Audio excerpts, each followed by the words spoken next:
ಶ್ರೀಗುರುಭ್ಯೋ ನಮಃ. ಹರಿಕಥಾಮೃತಸಾರ ಗುರುಗಳ ಕರುಣದಿಂದಾವಣಿತು ಪೇಡುವೆ ಪರಮ ಭಗವದ್ಭಕ್ತರಿದನಾದರದಿ ಕೇಳುವುದು. ಮಂಗಳಾಚರಣ ಸಂಧಿಯಲ್ಲಿ 4ನೇ ಶ್ಲೋಕ. 6,3,2,1,000 ಶ್ವಾಸ ಜಪಗಳ 3 ವಿಧ ಜೀವರೊಳಗಬ್ಜಜ ಕಲ್ಪ ಪರ್ಯಂತ ತಾರಚಿಸಿ ಸತ್ವರಿಗೆ ಸುಖ ಸಂಸಾರ ಮಿಶ್ರರಿಗಧಮ ಜನರಿಗ ಪಾರ ದುಃಖಗಳೀವ ಗುರು ಪವಮಾನ ಸಲಹೆಮ್ಮ. ನೋಡಿ, ಇಲ್ಲಿ ಜೀವತ್ರೈವಿಧ್ಯ ವಿಚಾರ ಬಂತು. ನೋಡಿ, ಇಲ್ಲಿ ಗುರುಗಳು ತೋರಿಸಿಕೊಡ್ತಾ ಇದ್ದಾರೆ. ಮುಖ್ಯಪ್ರಾಣದೇವರ ಸ್ತೋತ್ರ ಇಲ್ಲಿ. ಅವರು ನಮ್ಮ ಒಳಗಿದ್ದು ಶ್ವಾಸ ರೂಪವಾದ ಜಪಗಳನ್ನ ಮಾಡ್ತಾ ಇರ್ತಾರೆ. ಎಷ್ಟು ಜಪ ಮಾಡ್ತಾರೆ ಒಂದು ದಿನಕ್ಕೆ? ಒಂದು ದಿನ ಅಂತ ಆಗಬೇಕಂದ್ರೆ 6,3,2,1,000. 6,3 ಅಂದ್ರೆ 18, 2,1 ಅಂದ್ರೆ 3. ಸೊ 18 + 3 21. 6,3,2,1 ಅದ್ರ ಜೊತೆಗೆ 1000 ಅಂದ್ರೆ 21,000. 3,2 ಶತ. 3,2 ಅಂದ್ರೆ 6, ಮತ್ತೆ ಶತ ಅಂದ್ರೆ 600. 21,600 ಜಪಗಳು ಅಂತ ಒಟ್ಟು. ಅದು ಯಾವಾಗ ಆಗ್ತದೋ ಅದು ಒಂದಿನ. ಒಂದಿನ ಅಂದ್ರೆ ಇದು ಕೌಂಟ್. ನಾವು ಸೂರ್ಯ ಉದಯ ಅಸ್ತ ಅಂತ ದಿನ ಅಂತ ಹೇಳ್ತೀವಿ. ಆದರೆ ವಾಯುದೇವರ ಪ್ರಕಾರ ಒಂದು ದಿನ ಅಂತ ಆಗ್ಬೇಕಂದ್ರೆ ಅಷ್ಟರಲ್ಲಿ ಕರೆಕ್ಟ್ ಆಗಿ ಮಾಡ್ತಾರಂತೆ ಅವರು. 21,600 ಜಪಗಳನ್ನ ಮಾಡಿದ್ರೆ ಒಂದಿನ. ಬೇಗ ಆದ್ರೆ ಬೇಗ, ಲೇಟ್ ಆದ್ರೆ ಲೇಟ್. ಅದಕ್ಕೆ ಪ್ರಾಣಾಯಾಮ ಮಾಡಿದ್ರೆ ದೀರ್ಘಾಯುಷಿಗಳಾಗಿ ಇರ್ತಾರೆ. ಯಾಕೆ? ಅವರ ಶ್ವಾಸದ ಕೌಂಟ್ ಲೇಟ್ ಆಗ್ತದೆ. 21,600 ಜಪ ಆಗಬೇಕಲ್ವಾ, ಅದು ಲೇಟ್ ಆಗ್ತದೆ. ಅದರಿಂದ ಅವರು ಆಯುಷ್ಯ ದೀರ್ಘ ಇರುತ್ತದೆ. ಹಾಗೆ ಅದರಿಂದ ಪ್ರಾಣಾಯಾಮಕ್ಕೆ ಮಹತ್ವ ಜಾಸ್ತಿ ನಮ್ಮಲ್ಲಿ. ಅದು ವಾಯುದೇವರ ಅನುಗ್ರಹದಿಂದ ಆಗತಕ್ಕದ್ದು. ಹೌದು. ಅದು ಹೇಗೆ ಮಾಡ್ತಾರೆ? ಹಂಸ ಮಂತ್ರ ಜಪ ಮಾಡ್ತಾ ಇರ್ತಾರೆ. ಜಪ ಮಾಡ್ಬೇಕಂದ್ರೆ ಒಂದು ಮಂತ್ರ ಇರಬೇಕಲ್ವಾ. ಜಪ ಅಂದ್ರೆ ಅದೇ ವ್ಯತ್ಯಾಸ. ಈಗಿನ ಕಾಲಕ್ಕೆ ಯೋಗಕ್ಕೂ ಜಪಕ್ಕೂ ಇಷ್ಟೇ ವ್ಯತ್ಯಾಸ. ಈಗ ಮಾಡುವುದು ಯೋಗ, ದೇವರ ಸ್ಮರಣೆ ಯಾವುದೂ ಇಲ್ಲ. ಅದು ನೋಡಿ, ಅಯೋಗಿಗಳ ವಿಚಾರ ಹೇಗಿರ್ತದೆ ನೋಡಿ. ಯೋಗ ಮಾಡ್ತಾರೆ, ಮೆಡಿಟೇಷನ್ ಮಾಡ್ತಾರೆ, ದೇವರ ಚಿಂತನೆನೇ ಇರೋದಿಲ್ಲ. ಅದೇ ಕೆಲಸವನ್ನ ಯೋಗಿಗಳು ಮಾಡ್ತಾರೆ. ಗಾಯತ್ರಿ ಜಪ, ನಾರಾಯಣ ಮಂತ್ರ, ಕೃಷ್ಣ ಮಂತ್ರ ಅಂತ ದೇವರ ಸ್ಮರಣೆ ಚಿಂತನೆ ಮಾಡ್ತಾರೆ. ಅದು ಯೋಗಿಗಳ ಕ್ರಿಯೆ. ಹಾಗೆ ಅದೇ ತರ ವಾಯುದೇವರು ನೋಡಿ, ಮಹಾಯೋಗಿಗಳು ಈ ಶ್ವಾಸೋಚ್ಛ್ವಾಸವನ್ನ ಹಂಸ ಮಂತ್ರ ಜಪವಾಗಿ ಮಾಡ್ತಾರೆ ಅವರು. ಹಂಸ ಅಂತ ಪರಮಾತ್ಮನ ಒಂದು ರೂಪ. ಹೇಗೆ ಕೃಷ್ಣ ಮಂತ್ರ ಅಂತ ಇದೆ, ಹಂಸ ಅಂತ ಪರಮಾತ್ಮನ ಒಂದು ರೂಪ. ಆ ಪರಮಾತ್ಮನ ಹಂಸನಾಮಕ ಪರಮಾತ್ಮನ ಮಹಿಮೆಯನ್ನು ತಿಳಿಸತಕ್ಕ ಮಂತ್ರ ಅದು. ಆ ಮಂತ್ರವನ್ನ ಜಪ ಮಾಡುತ್ತಾ ಅವರು ಆ ಶ್ವಾಸೋಚ್ಛ್ವಾಸವನ್ನು ಮಾಡ್ತಾರೆ. ಪ್ರತಿ ದಿವಸ ಮಾಡ್ತಾರೆ. ಯಾರಲ್ಲಿ ಮಾಡ್ತಾರೆ? 3 ವಿಧ ಜೀವರೊಳಗೆ. ಸ್ವರೂಪತಃ ಸಾತ್ವಿಕರು, ರಾಜಸರು, ತಾಮಸರು ಅಂತ ಇರ್ತಾರೆ. 3 ವಿಧ ಜೀವರಾಶಿಗಳು. ಶರೀರ ಅಲ್ಲ ಇದು, ಜೀವರಾಶಿಗಳು ಅವರ ಒಳಗೆ ಇದ್ದು ಎಷ್ಟರ ಕಾಲವರೆಗೂ ಮಾಡ್ತಾರೆ? ಅಬ್ಜಜ ಕಲ್ಪ ಪರ್ಯಂತ. ಬ್ರಹ್ಮದೇವರ ಕಲ್ಪ ಮುಗಿಯುವ ತನಕ, ಅಂದ್ರೆ ಬ್ರಹ್ಮದೇವರಿಗೆ 100 ವರ್ಷ ಆಗುವ ತನಕ ಅಂತ. ಈಗ 51st ಇಯರ್ ಅಲ್ಲಿ ಇದ್ದಾರೆ ಬ್ರಹ್ಮದೇವರು. ಸೊ ಅವರ 100 ವರ್ಷ ಆಗುವ ತನಕ ಮಾಡ್ತಾರೆ. ಆಮೇಲೆ ಪ್ರಳಯ ಬರುತ್ತದೆ, ಕೆಲಸ ಮುಗೀತದೆ.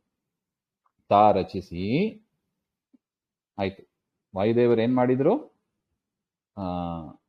ಶ್ವಾಸೋಚ್ಛ್ವಾಸವನ್ನ ಮಾಡಿದ್ರು. ಬ್ರಹ್ಮದೇವರ ಕಲ್ಪ ತನಕ ಮಾಡಿದ್ರು. ಯಾಕೆ ಮಾಡಿದ್ರು ಹಾಗೆಂದ್ರೆ, ತಾ ರಚಿಸಿ ಸತ್ವರಿಗೆ ಸುಖ.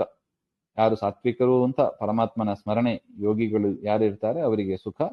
ಮಿಶ್ರರು ಸ್ವರೂಪತಃ ಯಾರು ರಾಜಸರು ಅಂತ ಇರ್ತಾರೆ ಅವರಿಗೆ ಮಿಶ್ರ, ಅಂದ್ರೆ ಸುಖ ದುಃಖ ಎರಡು ಮಿಕ್ಸ್ ಆಗಿ ಇರುತ್ತದೆ. ನಿತ್ಯ ಸಂಸಾರ ಅಂತ ಕರೀತಾರೆ. ಅಂತ ನಿತ್ಯ ಸಂಸಾರ ಅವಸ್ಥೆಯನ್ನು ಕೂಡ ಕೊಟ್ಟು ಅಧಮರಿಗೆ, ತಾಮಸ ಜನರು ಅಂತ ಯಾರಿದ್ದಾರೆ ಅವರಿಗೆ ಅಪಾರ ದುಃಖಗಳು.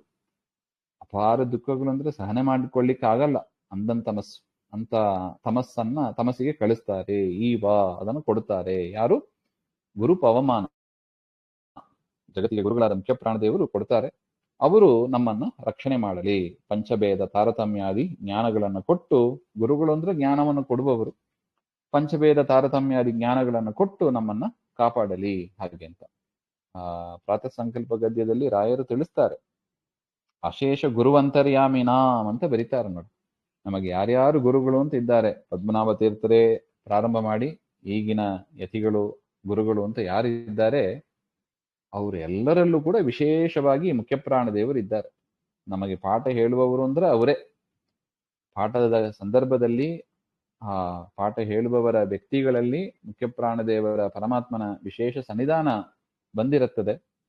ಅದರಿಂದ ಗುರುಗಳೇ ನಮಗೆ, ಅಂದ್ರೆ ಪರಮಾತ್ಮನೇ ಮುಖ್ಯಪ್ರಾಣದೇವರೇ ನಮಗೆ ಪಾಠ ಹೇಳ್ತಾರೆ ಎಂಬ ಒಂದು ಚಿಂತನೆ ನಮ್ಮಲ್ಲಿ ಇರಬೇಕು ಹಾಗೆ ಅಂತ ತಿಳಿಸಿಕೊಡ್ತಾ ಇದ್ದಾರೆ ನೋಡಿ.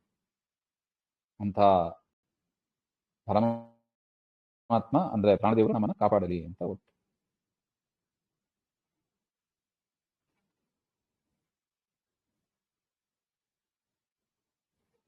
ಇಲ್ಲಿ ವ್ಯತ್ಯಾಸ ಹೇಳ್ತಾರೆ.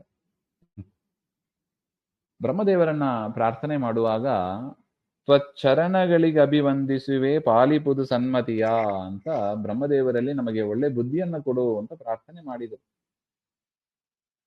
ಆದರೆ ವಾಯುದೇವರಲ್ಲಿ ಪ್ರಾರ್ಥನೆ ಮಾಡಿದಾಗ ಗುರು ಪವಮಾನ ಸಲಹೆಮ್ಮ ಅಂತ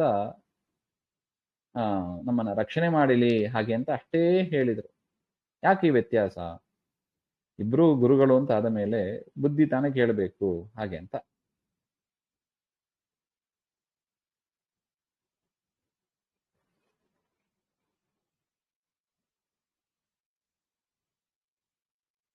ಯಾಕೆ ಅದು ಹಾಗೆಂದ್ರೆ ಅದಕ್ಕೆ ಟಿಪ್ಪಣಿಗಳಲ್ಲಿ ಹೇಳ್ತಾರೆ, ಈ ವಾಯುದೇವರೇ ಮುಂದೆ ಬ್ರಹ್ಮ ಪದವಿಗೆ ಬರ್ತಾರೆ.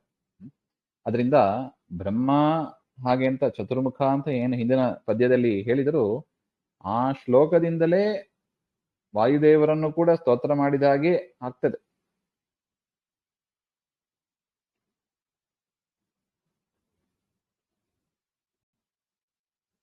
ಯಾಕೆ ವಾಯುದೇವರಿಗೂ ಬ್ರಹ್ಮದೇವರಿಗೂ ಆ ಪದವಿ ನಿಮಿತ್ತ ಭೇದ ಅಷ್ಟೇ.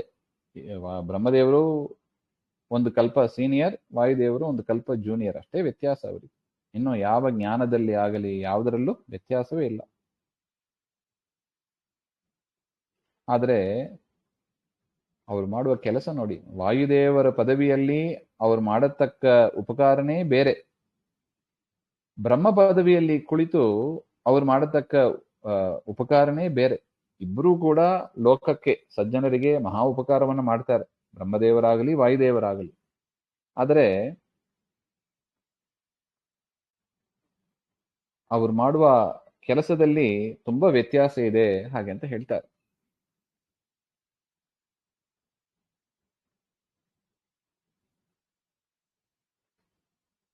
ಸೊ ಅದರಿಂದ ಒಂದು ರೀತಿಯಲ್ಲಿ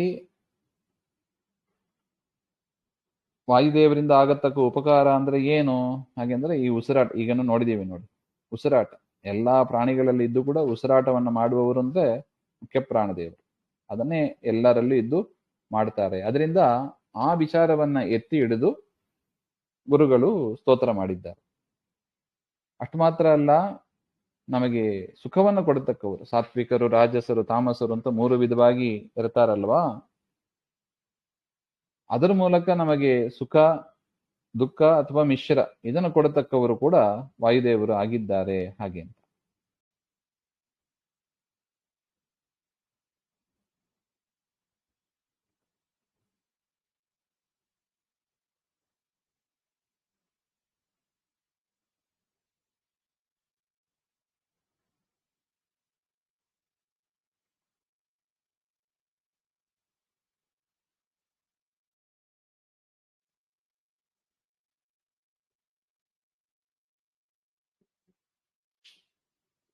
ಈ ರೀತಿಯಾಗಿ 3 ವಿಧವಾದ ಜೀವರಾಶಿಗಳಿಗೂ ಕೂಡ ಅವರ ಚಿಂತನೆಯೂ ಬೇರೆ ಬೇರೆ ಇರ್ತದೆ. ಸಾತ್ವಿಕರು ಮಾಡುವ ಚಿಂತನೆನೇ ಬೇರೆ, ರಾಜಸರು ಚಿಂತನೆ ಬೇರೆ, ತಾಮಸರ ಚಿಂತನೆಯೇ ಬೇರೆ.